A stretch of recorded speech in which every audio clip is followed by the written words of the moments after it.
नमस्कार दोस्तों, मैं आप सभी के लिए लेके आई हूँ करंट अफेयर जीके जीएस की मोस्ट इम्पॉर्टेंट क्लास। इस क्लास में करंट अफेयर जीके जीएस के बेहद ही महत्वपूर्ण प्रश्नों को शामिल किया गया है, जो कि सभी एग्जाम की दृष्टि से बेहद ही महत्वपूर्ण है।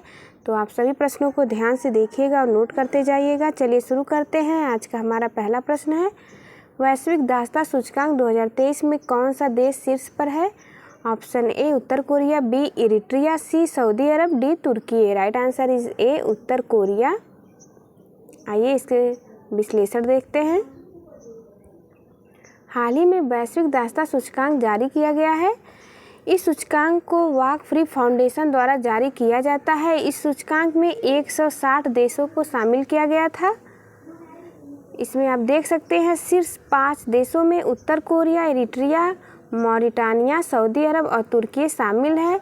भारत में 8 की व्यापकता है। प्रति 1000 लोगों पर आधुनिक दासता में रहने वाली जनसंख्या का अनुमानित अनुपात बताया गया है। अगला प्रश्न है, G20 की स्थापना किस वर्ष की गई थी? Option A 1980, B 1985, C 1983, D 1999। Right answer is D 1999 में G20 की स्थापना हुई थी। आइए इसका विश्लेषण देखते हैं। केंद्रीय स्वास्थ्य एवं परिवार कल्याण राज्य मंत्री ने आज भारत की G20 अध्यक्षता के अंतर्गत स्वास्थ्य कार्य समूह की तीसरी बैठक में कहा कि महामारी का खतरा अभी टला नहीं है। भारत 2030 तक सभी के लिए सार्वभौमिक स्वास्थ्य देखभाल अर्जित करने के लिए प्रतिबद्ध है।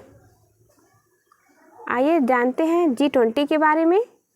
द ग्रुप ऑफ 20 अंतर्राष्ट्रीय आर्थिक सहयोग का एक प्रमुख मंच है। G20 की स्थापना 1999 में एशियाई वित्तीय संकट के बाद की गई थी।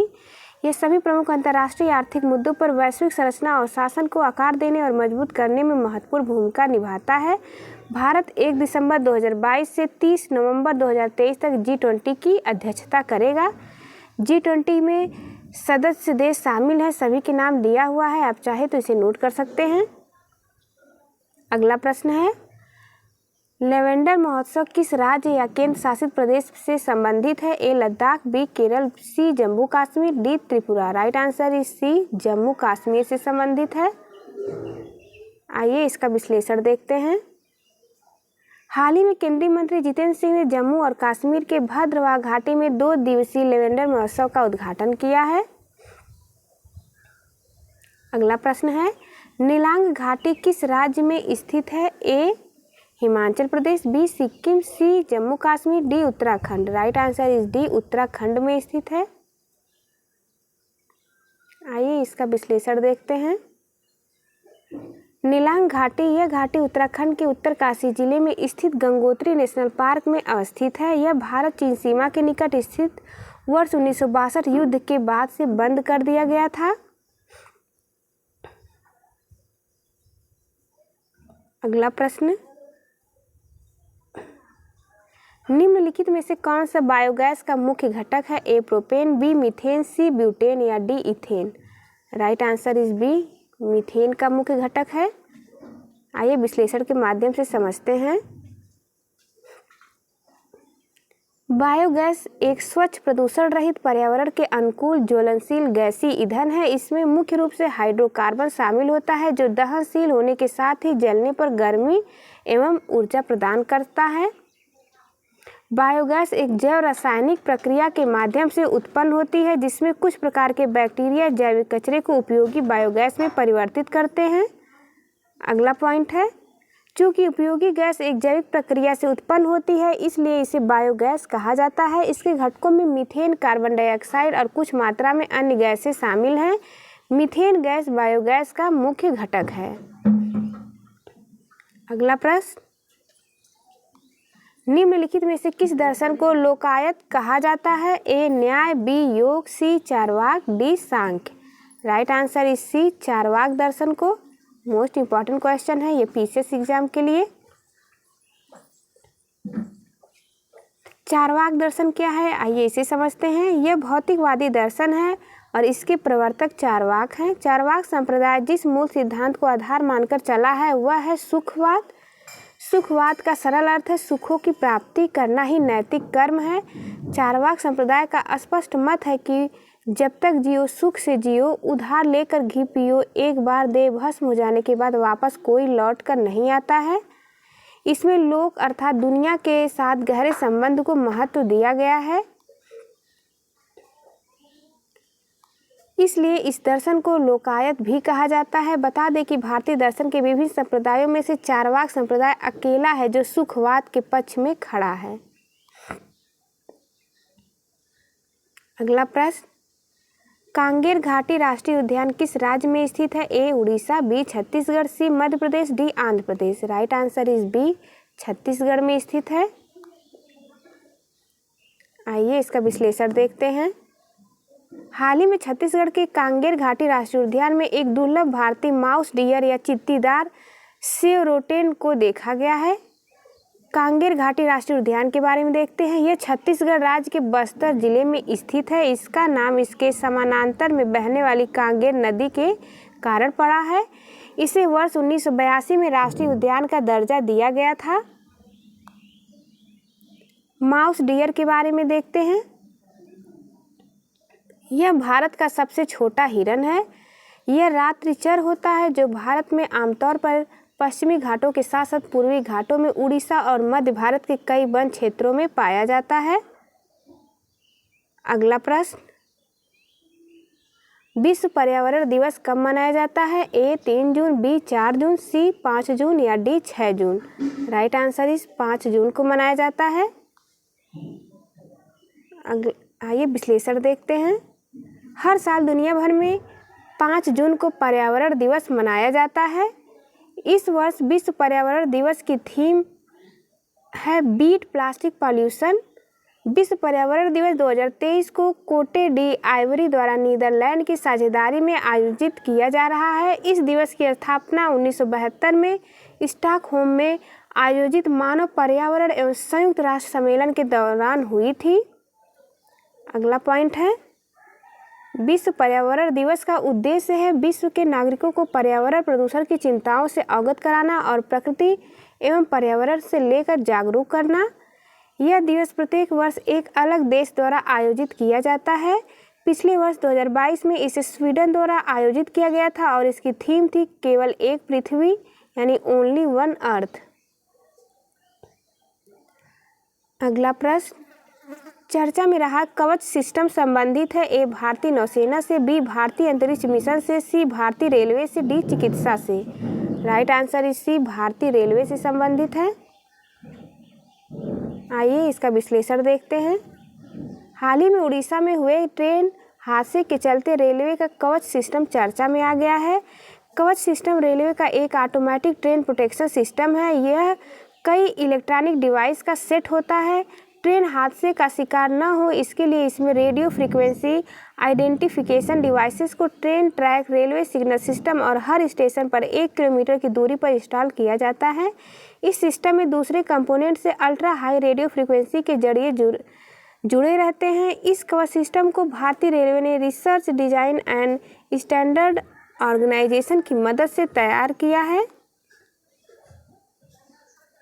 अगला पॉइंट है, अगर कोई लोको पायलट यानी ट्रेन का ड्राइवर किसी सिग्नल को जंप करता है तो इस कवच का सिस्टम एक्टिवेट हो जाता है। कवच सिस्टम के एक्टिव होते ही ट्रेन के पायलट को अलर्ट पहुंचाता है। इतना ही नहीं, कवच सिस्टम ट्रेन के ब्रेक्स का कंट्रोल भी ले लेता है। अगर कवच सिस्टम को यह पता चले कि ट्रैक पर दूसरी ट्रेन आ रही है तो वह पहली ट्रेन के मूवमेंट को भी रोक देता है। अगला प्रश्न है, कौन सा देश 2024 में प्रत्यक्ष सार्वभौमिक मताधिकार प्रदान करेगा? A Sudan, B Somalia, C Iraq, D Nigeria. Right answer is B Somalia. आइए इसका विश्लेषण देखते हैं। सोमालिया 2024 तक एक व्यक्ति एक कोड लोकतंत्र स्थापित करने की दिशा में एक परिवर्तनकारी कदम उठाने जा रहा है। यह महत्वाकांक्षी योजना मौजूदा चुनावी ढांचे को बदलने और चुनौतियों का समाधान करने की कोशिश करती है। अगला पॉइंट है, बता दें कि सोमालिया में प्रत्यक्ष सार्वभौमिक मताधिकार की दिशा में पहला महत्वपूर्ण कदम 2019 में उठाया गया था। यह कदम इस देश की लोकतांत्रिक यात्रा में एक मील का पत्थर साबित हुआ जिसने आगे की सुधारों की नींव रखी। नई प्रणाली के तहत पहले स्थानीय परिषद चुनाव 30 जून 2024 को होने वाले हैं। अगला प्रश्न है, निम्नलिखित में से किस शासक के काल में पुराना किला का निर्माण हुआ था? A Akbar, B Shah Jahan, C Sher Shah, D Babar. Right answer is C Sher Shah के शासनकाल में हुआ था। आइए विश्लेषण के माध्यम से समझते हैं। हाल ही में दिल्ली का पुराना किला महत्वपूर्ण पुरातात्विक खोजों का साक्षी रहा, जो दिल्ली के प्राचीन इतिहास पर प्रकाश डालता है। यहाँ चल रही खुदाई से ऐतिहासिक कलाकृतियों का पता चला है, जो इस क्षेत्र के इतिहास के बारे में जानकारी प्रदान करता है। पुराना किला भारतीय पौराणिक कथाओं में अत्यधिक महत्व रखता है। कई लोग इसे महाभारत में वर्णित इंद्रप्रस्थ का पौराणिक शहर मानते हैं। इस किले का निर्माण मूल रूप से शेरशाह सूरी द्वारा कराया गया था। अगला प्रश्न है, वन्य जीवों का संरक्षण भारतीय संविधान में किसके अंतर्गत आता है? ए मौलिक कर्तव्य, बी नीति निर्देशक सिद्धांत, सी मौलिक अधिकार, डी ए और बी दोनों। राइट आंसर इज ए और बी दोनों। आइए विश्लेषण के माध्यम से समझते हैं। मोस्ट इंपॉर्टेंट क्वेश्चन है, वन्य जीव संरक्षण अधिनियम 1972 जंगली जानवरों और पौधों की विभिन्न प्रजातियों के संरक्षण के लिए एक कानूनी ढांचा प्रदान करता है।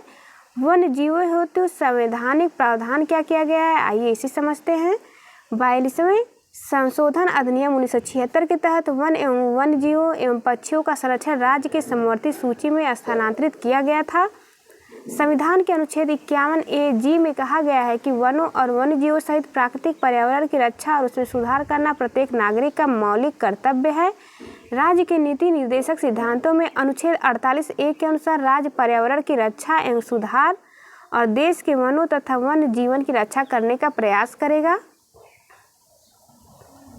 अगला प्रश्न है, एशियाई विकास बैंक का मुख्यालय कहाँ है? A Manila, B Shanghai, C Beijing, D Singapore. Right answer is A Manila में स्थित है। आइए विश्लेषण देखते हैं इसका। एशियाई विकास बैंक ने हाल ही में भारत के लिए अपनी 2023 से 27 कंट्री पार्टनरशिप स्ट्रेटजी शुरू की है। भारत के लिए एडीबी की यह स्ट्रेटजी 3 प्रमुख फोकस क्षेत्रों पर जोर देती है। पहला है संरचनात्मक परिवर्तन और रोजगार सृजन में तेजी लाना, जलवायु लचीले विकास को बढ़ावा देना। दूसरा है गहरी सामाजिक और आर्थिक समावेशिता। यह नए रणनीतिक देश के विकास को गति देने और समावेशी विकास को बढ़ावा देने के प्रमुख क्षेत्र से केंद्रित है। आइए एशियाई विकास बैंक के बारे में देखते हैं। एशियाई विकास बैंक एक क्षेत्रीय विकास बैंक है। इसकी स्थापना 19 दिसंबर 1966 को हुई थी। एडीबी में कुल 68 सदस्य देश शामिल हैं। भारतीय एशियाई विकास बैंक का एक संस्थापक सदस्य है। कुल सदस्यों में से 49 सदस्य देश एशिया प्रशांत क्षेत्र से हैं, जबकि 19 सदस्य अन्य क्षेत्रों से हैं। इसका उद्देश्य एशिया में सामाजिक और आर्थिक विकास को बढ़ावा देना है। अगला प्रश्न हमारा, राष्ट्रीय चंबल वन्य जीव अभ्यारण्य किन राज्यों में स्थित है? ए राजस्थान, मध्य प्रदेश और उत्तर प्रदेश, बी हरियाणा, उत्तर प्रदेश और Rajasthan, C Uttar Pradesh, Punjab, Rajasthan, D Madhya Pradesh, Rajasthan, Gujarat. Right answer is A Rajasthan, Madhya Pradesh और उत्तर प्रदेश। आइए इसका विश्लेषण देखते हैं। राष्ट्रीय चंबल अभ्यारण्य चंबल नदी पर राजस्थान, मध्य प्रदेश और उत्तर प्रदेश के त्रिजंक्शन पर स्थित है। इसकी स्थापना 1979 में चंबल नदी की 425 किलोमीटर की लंबाई के साथ की गई थी। यह अभ्यारण्य विंध्य पर्वत से शुरू होकर चंबल नदी तक फैला हुआ है। कुछ अन्य पॉइंट्स दिया हुआ है, आप चाहे तो इसे नोट कर सकते हैं। यह प्रवासी पक्षियों की 180 प्रजाति और ताजे पानी के गंगा डॉल्फिन को भी आश्रय देता है। भारत सरकार ने राष्ट्रीय चंबल अभ्यारण्य को इको सेंसिटिव जोन पर्यावरण संवेदी क्षेत्र घोषित किया है। अगला प्रश्न है, कश्मीर में करेवा किस लिए जाना जाता है? ए सीढ़ीदार कृषि है ये, बी जैविक कृषि है, सी झूम कृषि है या डी केसर की खेती है। राइट आंसर इज केसर की खेती के लिए जाना जाता है। आइए इसे विश्लेषण के माध्यम से समझते हैं। क्या है करेवा कृषि? करेवा कश्मीर घाटी में पाए जाने वाले अत्यधिक उपजाऊ जलोढ़ मिट्टी के भंडार हैं। करेवा कश्मीर में करेवा का अर्थ है ऊपर उठी हुई भूमि। करेवा अत्यधिक उपजाऊ जलोढ़ मिट्टी और बलुआ पत्थर जैसे अन्य तलछट से बने होते हैं। करेवा केसर, बादाम, सेब और अन्य नकदी फसलों की खेती के लिए सबसे उपयुक्त माना जाता है।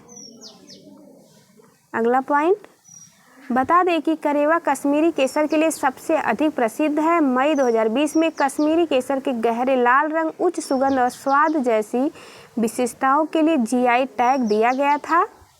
कश्मीरी केसर 3 प्रकार का होता है। पहला है लच्छा केसर, दूसरा मोगरा केसर, तीसरा है गुच्छी केसर। अगला प्रश्न है, हाल ही में किस देश के एक जलमग्न मिट्टी का ज्वालामुखी देखा गया, यानी सबमरीन मड वोल्केनो देखा गया?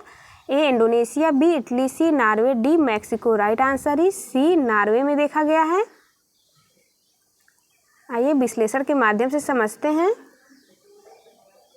वैज्ञानिकों ने हाल ही में बैरेंट्स सागर में नॉर्वे के बेयर द्वीप के करीब एक जलमग्न मिट्टी के ज्वालामुखी को देखा है। इस ज्वालामुखी से निरंतर मीथेन गैस का उत्सर्जन हो रहा है। अगला प्रश्न, अंतर्राष्ट्रीय श्रमिक संगठन की स्थापना किस वर्ष की गई थी? ए 1918, बी 1920, सी 1919, डी 1922। राइट आंसर इस सी 1919 में हुई थी। आइए इसका विश्लेषण देखते हैं। भारत की G20 अध्यक्षता के तहत 31 से 2 जून 2023 तक जिनेवा, स्विट्जरलैंड स्थित ILO मुख्यालय में रोजगार कार्य समूह की तीसरी बैठक आयोजित की जाएगी। अंतर्राष्ट्रीय श्रम संगठन क्या है, इसके बारे में देखते हैं। ILO की स्थापना प्रथम विश्व युद्ध के बाद राष्ट्र संघ के लिए एक एजेंसी के रूप में की गई थी। इसकी स्थापना 1919 में वर्साय की संधि द्वारा की गई थी।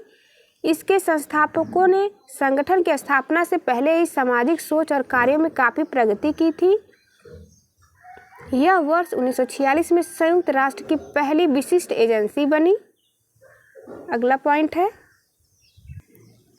ILO ने श्रम और मानवाधिकारों को बढ़ावा देने में महत्वपूर्ण भूमिका निभाई है। ग्रेट डिप्रेशन 1930 के दशक के दौरान श्रम अधिकारों को सुनिश्चित करने के लिए इसने महत्वपूर्ण स्थान हासिल किया था।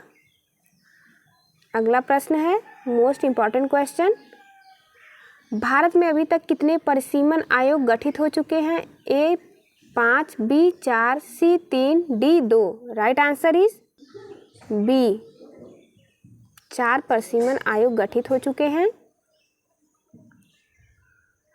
आइए इसका विश्लेषण देखते हैं। हाल ही में दक्षिणी राज्यों के कई राजनेता जनसंख्या के आधार पर निर्वाचन क्षेत्रों के परिसीमन के विरोध में आवाज़ उठा रहे हैं, जिसे वे अनुचित मानते हैं। परिसीमन का अर्थ है विधायी निकाय वाले देश या प्रांत में क्षेत्रीय निर्वाचन क्षेत्रों की सीमाओं का निर्धारण करने की प्रक्रिया। परिसीमन आयोग अधिनियम वर्ष 1952 में अधिनियमित किया गया था। Thank you for watching. चलिए मिलते हैं आपसे अगली वीडियो में, तब तक के लिए नमस्कार।